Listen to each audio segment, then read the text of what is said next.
What is up, guys, and welcome back to episode number 109 now of the My Player Career Mode here on FIFA 17. So yesterday, you may have noticed there was no upload, and the reason being for that, guys, I was feeling really bad.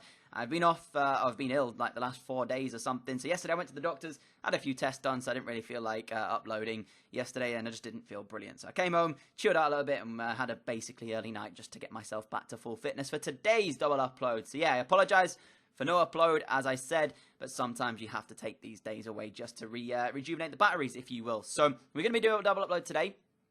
We are going to be going with a My Player video here first, followed by a Las Palmas Career Mode video later on tonight. But for anybody who watches the Road to Glory Career Mode save, then that will not be live streamed. I said I was hoping to do it, but I just don't feel fantastic enough to be able to live stream it, guys. But what I will do, for you guys who want episode 100, we are going to have an extra long episode, plus I may even throw in there an EFL Cup final, because we reached it, of course.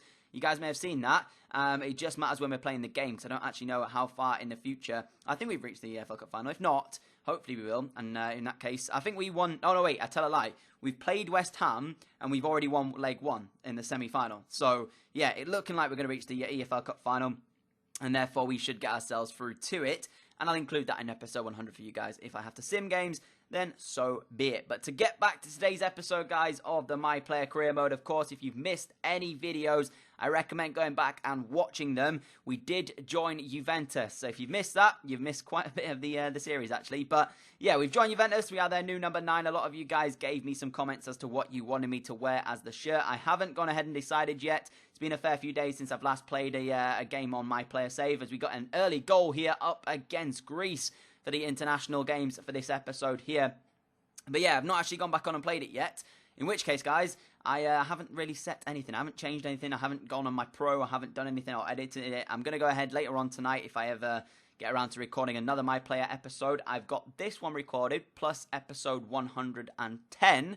And then, of course, I've got nothing recorded after that. So if I go onto it, I may have changed stuff around in episode 110, but I haven't checked your comments from episode 108 yet to decide on some other stuff regarding our number, regarding what hairstyle, what boots, and all that other good stuff that you guys love to suggest on this series. And to answer another question as well, guys, I've seen a few of you guys asking me what difficulty we're playing on. We are playing on Legendary. All the games in this series are on Legendary. I do show it before we go into every single match as well, so you guys can see it. And then, of course, that kind of stops these questions coming in. But a few of you guys have been asking them, and I'm happy to answer it.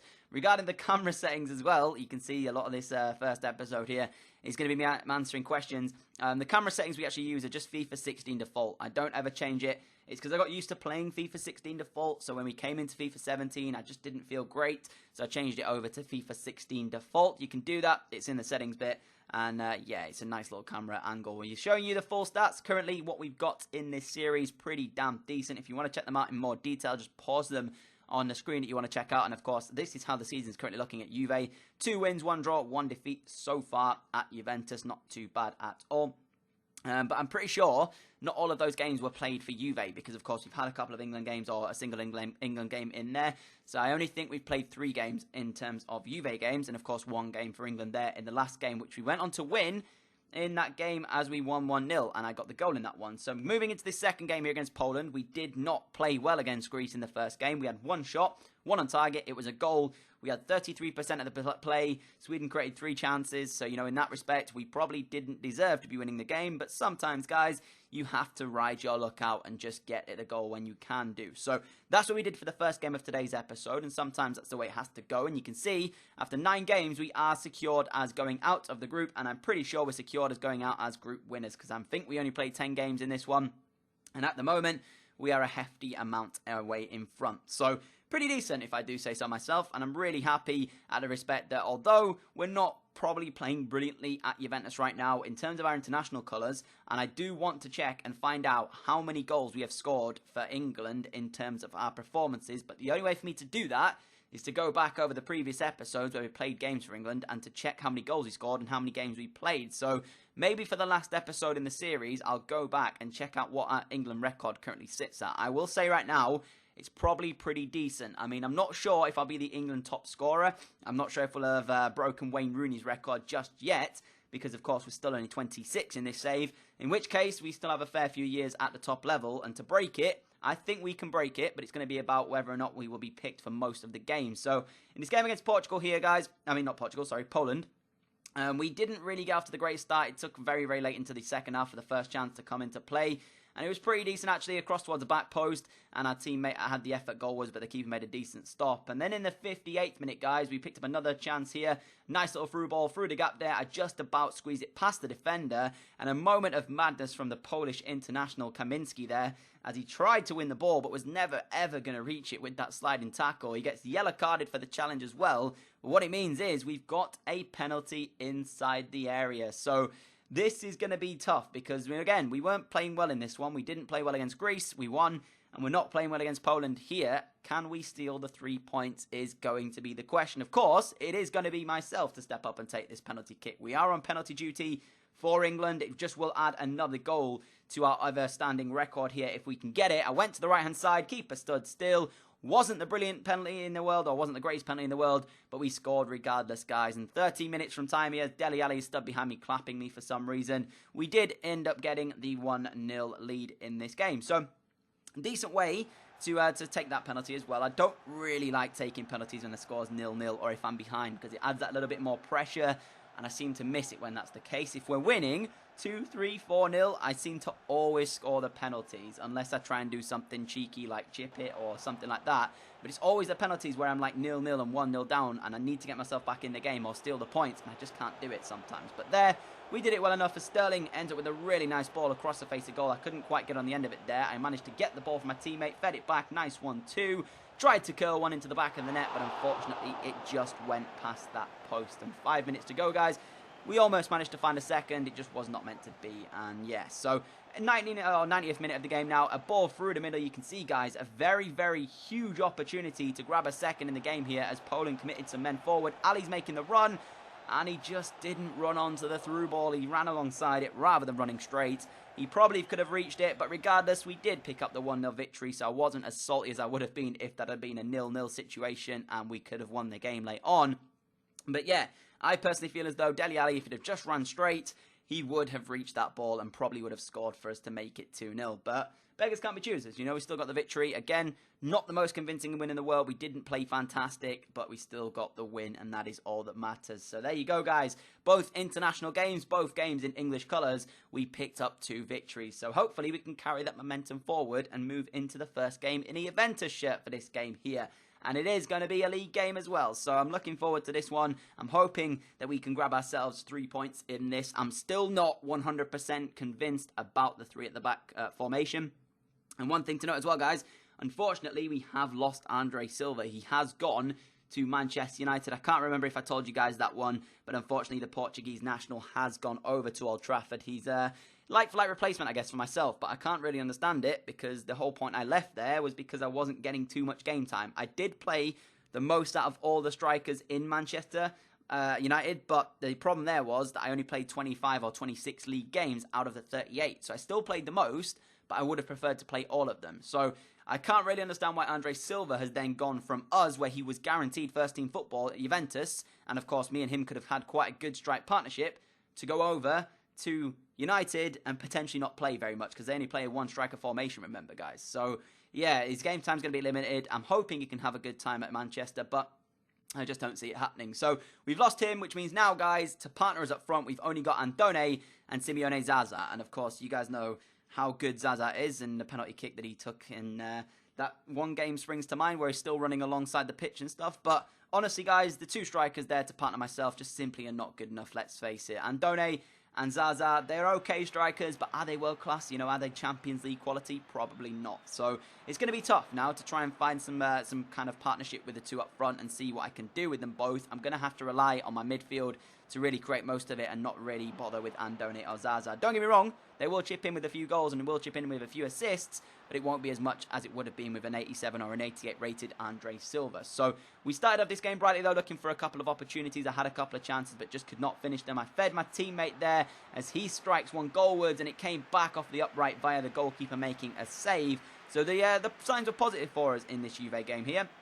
I was feeling quietly confident. I felt like we could get the victory. And then first chance for our opponents came in. 61 minutes, poor defending there. And then the strike coming in off the post there, and it should have been 1-0 to them after we'd already hit the woodwork. But 89 minutes in, we were stripped of possession there. The ball gets played up, and of course, you guys can probably guess what's about to happen.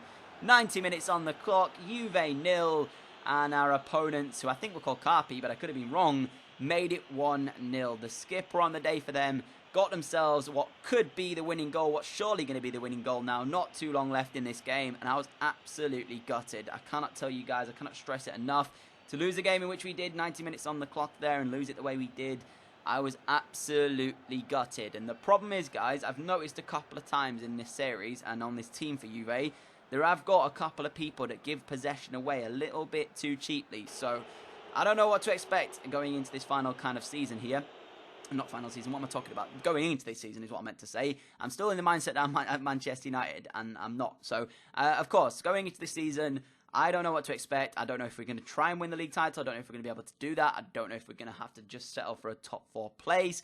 I don't even know if we're going to get a top 4 place. So, this season could be quite interesting for the neutral to watch, especially if you are interested in competitive games, because not really hit the heights at Juve just yet here. So, a defeat there. And the first defeat of the episode coming back at our club level. But thankfully, we're away from the Serie A or the Calcio A for a little bit now as we're going into some Champions League games. Oh, it's just the Champions League game, sorry. There's 4 games in today's episode, and here is the 4th and final one. Feyenoord are our opponents for the day, and it's actually quite interesting because I've seen a couple of you guys ask me to move to MLS, ask me to move to Ajax, and that kind of club. So Feyenoord, of course, if we had have moved to Ajax, would have been one of our opponents. So we may get an early look into what we're going to be playing in a division in terms of that one later on in our career. But for now, this is going to be quite a tough test because we're not in great form at Juve. We're not in form that I would say is fantastic. So Feyenoord, although they could be considered as one of the weaker teams in our group, of course they're not very weak though, considering the fact that they are in the Champions League because everybody is here for a reason. Although they are going to be one of the kind of easier teams, if you will, they're still going to be a very tough test in this game here. So, although I'm looking forward to it, I don't really know what to make of my my team currently. And this 3 at the back formation hasn't shown me enough for me to be able to put full faith into it. So that's the team we've got. Issa Diop did in fact start, and I actually went through it a little bit quickly there, so you guys didn't get to see the entire team. But 41 minutes into it, Feyenoord, great opportunity here to take the lead as they whipped in across. Keeper comes into no man's land, and yeah, a really, really shocking decision. Shocking mistake from our goalkeeper as Hansen gets there ahead of him. And just before half-time, guys, Feyenoord 1, Juventus 0. I was a bit surprised, but at the same time, I didn't really know what to make of that one. It actually, if you take a look at it again there, guys, looks as if it hits the Feyenoord striker on the hand. But I'm not going to use that as an excuse. It's just poor. We can't be starting off games like we did. So the second half started here, guys, pretty much straight after it came out. A fantastic through ball. First time from a teammate. Gets me in behind. And I just about managed to get the ball and finish it off. So, although we were 1-0 down to a very shocking, weird goal in that respect, we managed to get ourselves back on level terms very, very quickly after, and that's always important. As soon as you concede, you want to try and get yourself back on level terms as soon as possible, so in that way, you're not under pressure. And of course, you know, if this was the same chance in the 90th minute for us to draw the game, would I have missed that chance? Would I put it wide? Probably. So it's just nice to get ourselves back on level terms as quick as we possibly could there. But 56 minutes in, a really good opportunity to make the score 2-0. I got past a couple of defenders there, just managed to dribble myself into the area, and I was still going there as I don't know who that was who actually missed the tackle. And if he'd have reached the ball there and taken it off me, I would not have been able to get through and get through like I did. So it was important that he missed his tackle because we went on to find the second goal here as well. I've seen a lot of you guys in the comments saying to me that we have to be the match winner here at Juve. You know, I can't rely 100% on my teammates during this season now, like I was doing a little bit too much at Manchester United.